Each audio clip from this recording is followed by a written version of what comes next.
ബഷീറാൻ പോലെ കണ്ടാൽ മതി എന്നാണ് ഇന്നലെ പറഞ്ഞത്. അത് ഇപ്പോഴും അങ്ങനെ തന്നെയാണോ പറയുന്നത് ഈ അറസ്റ്റ് ചെയ്ത സാഹചര്യത്തിൽ?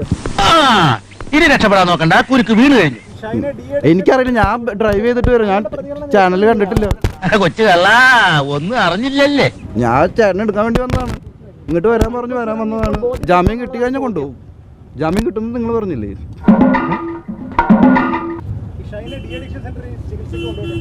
ഞാനോ? പിന്നല്ലാതെ കൊണ്ടുപോയിട്ടുണ്ടാവായിരിക്കാം. എന്തേ ഇത് അതിലും ബെസ്റ്റ്. കൊണ്ടുപോയിട്ടുണ്ടാവായിരിക്കാം. എന്ന് പറഞ്ഞാൽ എങ്ങനെയാ? ചേട്ടനെ കൊണ്ടുപോയെന്നൊന്നും എനിക്കറിയില്ല, ഞാൻ ആ സമയത്ത് വീട്ടിലുണ്ടായിരുന്നില്ല. നിങ്ങൾക്കറിയോ? അത് പിന്നെ നിങ്ങളാരും പോയിട്ടില്ലേ? ഇതിപ്പോ കടുവായ കിടുവ പിടിച്ചതുപോലെ ആയല്ലോ. ഡി അഡിക്ഷൻ സെന്ററിൽ അവിടെ നിന്റെ അച്ഛൻ ഇരിക്കണ എന്നെ കൊണ്ടുപോയിട്ടുണ്ട്. അയ്യോ, അത് പിന്നെ അങ്ങനെയാണല്ലോ. ഞാൻ നിന്നിട്ടുണ്ട് 2 ആഴ്ച. അത് ഇവിടെയല്ല, പാലക്കാടാ, മനോമിത്ര. അവിടെ അന്വേഷിച്ചാൽ അറിയാൻ പറ്റും. എനിക്കത് കേട്ടാ മതി. എന്നെ ഡി അഡിക്ഷൻ സെന്ററിലല്ല ഉണ്ടാക്കിയത്, ആക്ച്വലി മാനസികാരോഗ്യ കേന്ദ്രത്തിലാണ് ഉണ്ടാക്കിയത്. ഇതിന് വട്ടുണ്ടോ?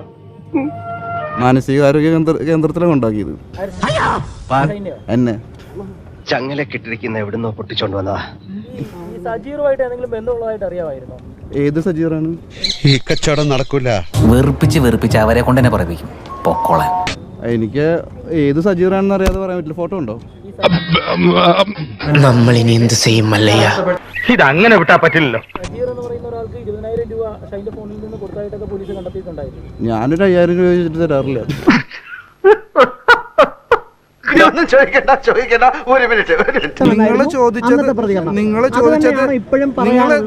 ചോദിച്ചത് ഇറങ്ങി ഓടിയതിൽ എന്താണ് അഭിപ്രായം ചോദിച്ചത്. ഞാൻ അറിഞ്ഞിട്ടുണ്ടായിരുന്നില്ല, ഞാൻ ഓടണത് എന്താ കുഴപ്പമെന്ന് ചോദിച്ചു. എന്തൊക്കെയാണ് പറഞ്ഞത്? എനിക്കൊന്നും മനസ്സിലായില്ല. രാവിലെ തുടങ്ങിയ തപ്പല തൊണ്ടയിലെ തുപ്പല് പറ്റി കുറച്ച് വെള്ളം കുടിക്കണം.